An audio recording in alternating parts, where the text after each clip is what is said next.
ఆ పార్టీని చీల్చడం, ఇతర పార్టీలను లొంగదీసుకోవడం, వాళ్ళు అనుకున్న సీట్లు పెంచాలన్న బిల్లును రాబోయే పార్లమెంటులో ఎట్లయినా సరే బెదిరించైనా అదిరించైనా లొంగ తీసుకొనైనా బిల్లు ఆమోదింప చేసుకోవడానికి సర్వశక్తులు ఒడ్డుతున్నారు. ఈ పాపంలో వాళ్ళు విజయం సాధించడానికి అవకాశం ఉంది. అందుకే ఈనాడు తెలంగాణలో ఉన్న 119 అసెంబ్లీ నియోజకవర్గాలు రాబోయే 2029లో జరగబోయే ఎన్నికలు ఆనాటి జోస్యం ఎన్నికల 6 నెలల ముందు చెప్పిన, ఈనాడు నేను చెబుతున్న ఎన్నికల జోస్యం 36 నెలల ముందు ఖమ్మం గడ్డ మీద నుంచి నేను చెప్తున్నా. రాబోయే ఎన్నికలు 2029 డిసెంబర్లో జరగవు, 2028 డిసెంబర్లో జరగవు, 2029 మే జూన్ మాసంలో మన శాసనసభ ఎన్నికలు జరుగుతాయి. తెలంగాణ రాష్ట్రంలో ఉన్న 17 పార్లమెంటు సీట్లు 26 పార్లమెంట్లుగా మారుతాయి. 119 ఉన్న శాసనసభ నియోజకవర్గాలు 182కు పెరుగుతాయి. ఈరోజు చెప్తున్నా, 182 శాసనసభ నియోజకవర్గాలలో 117 సీట్ల పైన గెలిచి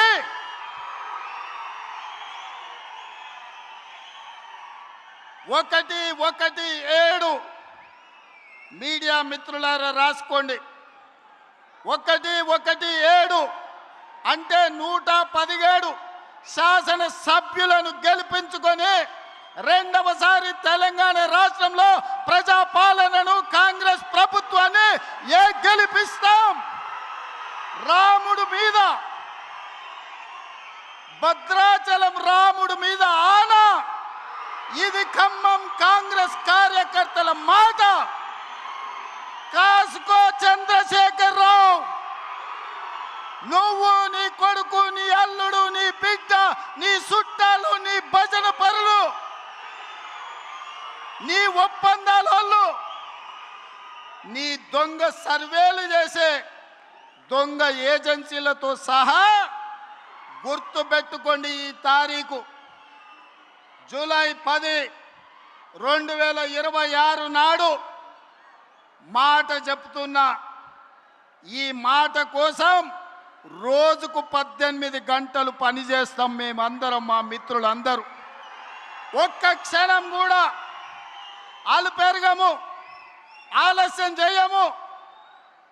ఎవరిని కూడా అన్యాయం జరగనీయం. తెలంగాణ ప్రజలకు, దళితులు, గిరిజనులు, ఆదివాసీలు, బలైన వర్గాలు, మైనారిటీలు, మహిళలు, రైతులు, విద్యార్థులకు ఈ సంక్షేమ ప్రభుత్వం, ఈ ప్రజాపాలన ఒక సుభిక్షమైన పరిపాలన అందిస్తుంది.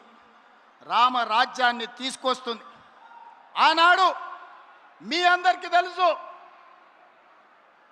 వరేసుకుంటే ఉరేసుకున్నట్టే అని చంద్రశేఖరరావు అన్నాడు. ఈనాడు ఉత్తమ్ కుమార్ రెడ్డి గారు, బట్టి విక్రమార్క గారు, తుమ్మల నాగేశ్వరరావు గారు వరేసుకుంటే 500 రూపాయల బోనస్ ఇచ్చి చివరి గింజ వరకు కొంటాం.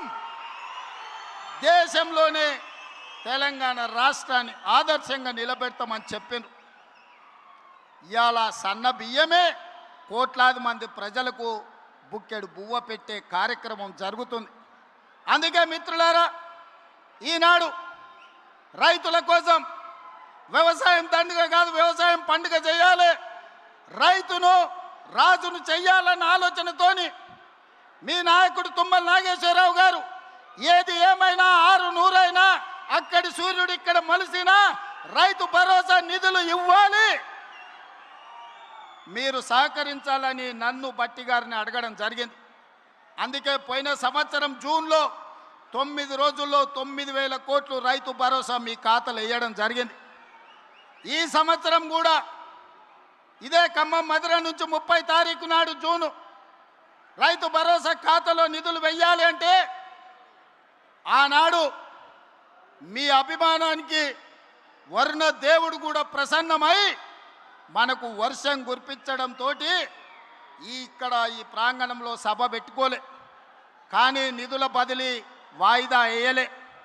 శిల్పారామంలో అప్పటికప్పుడు మా యువ శాసనసభ్యులందరూ ఈర్లపల్లి శంకర్తో సహా చాలామంది వందలాది మంది రైతుల సమక్షంలో మొదటి విడత రైతు భరోసా నిధులు శిల్పారామంలో విడుదల చేసినాం. సరిగ్గా 9 రోజుల సమయంలో ఈనాడు ఇక్కడ సభ పెట్టి చివరి విడతగా 9 రోజుల్లో 9,000 కోట్ల రూపాయలు రైతు భరోసా మీ ఖాతాలో వేసినాం సోదరులారా. ఇలా రైతు భరోసానే కాదు, రైతు బీమా ఉండొచ్చు, రైతు భరోసా కావచ్చు, రైతు రుణమాఫీ కావచ్చు, రైతు గిట్టుబాటు ధర కావచ్చు, రైతు బోనస్ కావచ్చు, రైతుకు ఉచిత కరెంటు కావచ్చు, అదేవిధంగా అకాల వర్షాల వల్ల పంట కొట్టుకపోతే రైతు నష్ట పరిహారం కావచ్చు. దాదాపుగా 1,70,000 కోట్ల రూపాయలు ఈ 30 నెలల్లో రైతుల కోసం ఖర్చు పెట్టిన ప్రభుత్వం భారతదేశంలోనే తెలంగాణ ప్రభుత్వం, ప్రజా ప్రభుత్వం. ఆనాడు 10 ఏళ్లల్లో నెలకు 2,500 కోట్లు వాళ్ళు ఖర్చు పెడితే 30 నెలల్లో ప్రతి నెలకు 5,525 కోట్ల రూపాయలు, దాదాపుగా 1,70,000 కోట్ల రూపాయలు ఈరోజు తెలంగాణ రైతాంగానికి ఖర్చు పెట్టినమని నేను ధైర్యంగా ఈరోజు చెప్పదలుచుకున్నా.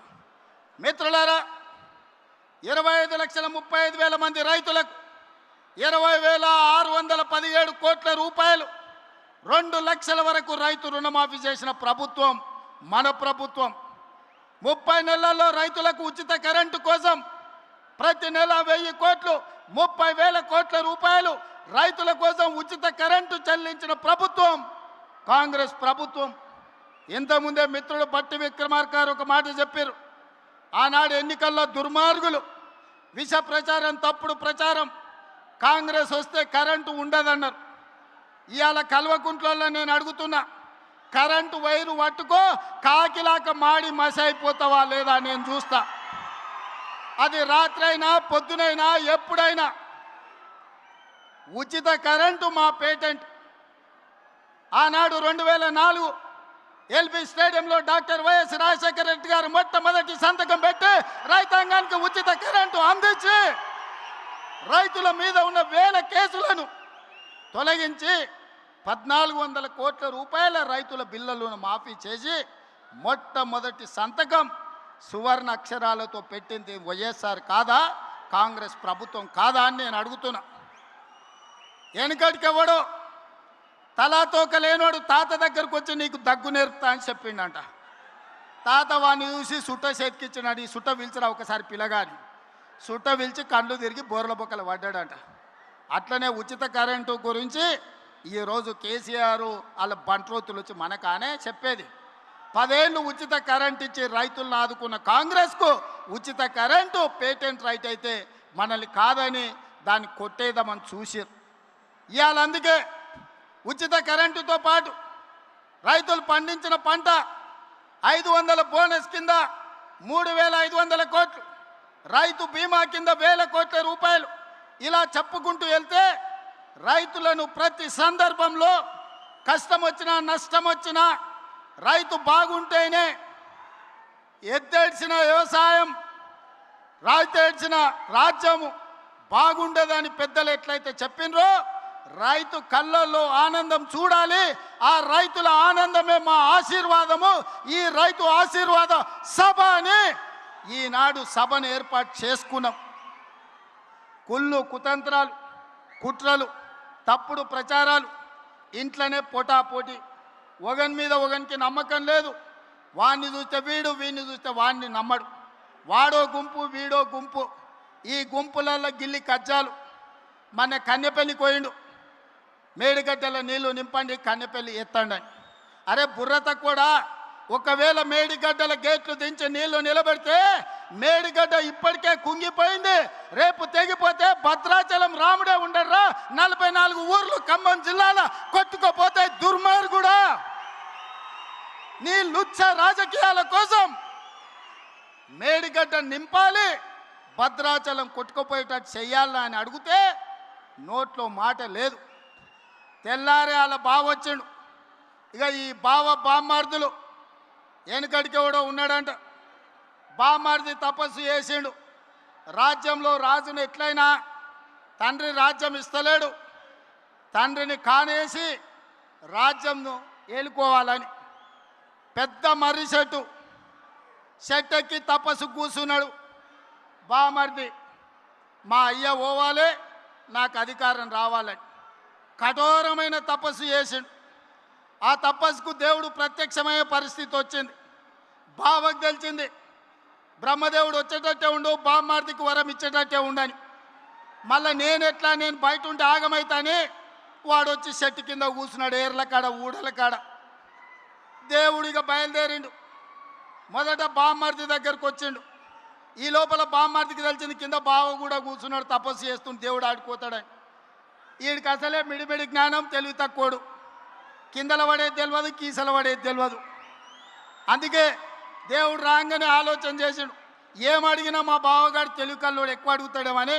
స్వామి వస్తే వచ్చినావు కానీ ఓ పని చేయి, నాకు వరం ఇవ్వాలంటే నాదో కన్ను ఓడు అని అన్నాడట.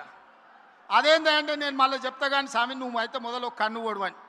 సరే వీడు ఇంత కఠోరమైన దీక్ష చేసిండు, కన్ను ఓడడం అంటే నాదేం పోయిందని వాని కంట్లో ఏలు పెట్టి పొడిచిండు, వాని కన్ను పోయింది. కిందికి బావ దగ్గరకు వచ్చిండు, మరి నీ సంగతి చెప్పని. వాడు అనుకున్నాడు మా బామ్మార్ది గాడు ఏమేమి అడిగిండో నాకు తెలియదు, ఓ పని చేయి స్వామి, మా బామ్మార్ది అడిగిన దానికి నాకు డబల్ అని అడిగిండంట. ఆలోచన చేసుకో అని చెప్పిండు. ఇక లేదు స్వామి ఆలోచన లేదు, గీలోచన లేదు, మా బామ్మార్దికి ఇచ్చిన వరానికి నాకు డబల్ వరం ఇవ్వమని. సరే మంచిదని వాడిని 2 కళ్ళల్లో ఒడిచిండు. బామ్మార్ది గానికి 1 కన్ను లేదు, బావకు 2 కన్ను లేవు. ఇక ఊరు మీద ఓట్లు అడుక్కోవాలంటే ఏం చేయాలి? ఈ బావని బామ్మార్ది భుజాల మీద ఎక్కించుకొని ఖమ్మం సింతకాని మండలంలో మన సభ ముందు పల్లి బఠానీలు అమ్ముకోనికి వచ్చారు. ఇది బామ్మార్దుల స్టోరీ. బావెవడో మీకు తెలుసు కదా, తాటి చెత్త అంత పెరిగిండు కానీ తలకాయలో చింతకాయ అంత కూడా తెలియలేదు. బామ్మార్ది ఎవడో మీకు తెలుసు కదా, సోంబేరిగాడు. సాయంత్రం అయితే పప్పులు, పొద్దుటి పూట పోతే గప్పు పన్నులు. ఇంతకు మించి ఏమైనా చేసిండా? వీళ్ళు కాంగ్రెస్ను ఓడిస్తాం, కాంగ్రెసే రేవంత్ రెడ్డి సర్వే చేసుకుంటే మేం గెలుస్తున్నామని వచ్చిందని మాట్లాడుతున్నాం. అన్నం తినేటోడు ఎవడన్నా ఎన్నికలు ఎన్నడు ఉంటాయో తెలియకుండా, ఎవడు పోటీ చేస్తాడో తెలియకుండా, ఏ రిజర్వేషన్ ఉంటుందో తెలియకుండా, ఎన్ని సీట్లు పెరుగుతాయో తెలియకుండా, ఎన్నికలలో ఏం చెప్తామో తెలియకుండా ఎన్నికల సర్వేలు చేసి ఎవడు గెలుస్తాడో నిర్ణయిస్తాడంట. జూబ్లీహిల్స్లో గిట్లనే చెప్పిండు, సర్వే చేసినాం గెలుస్తున్నాం, ఇది రెఫరెండం అని. ఏమైంది? జూబ్లీహిల్స్లో బండకేసి కొట్టిండ్రు.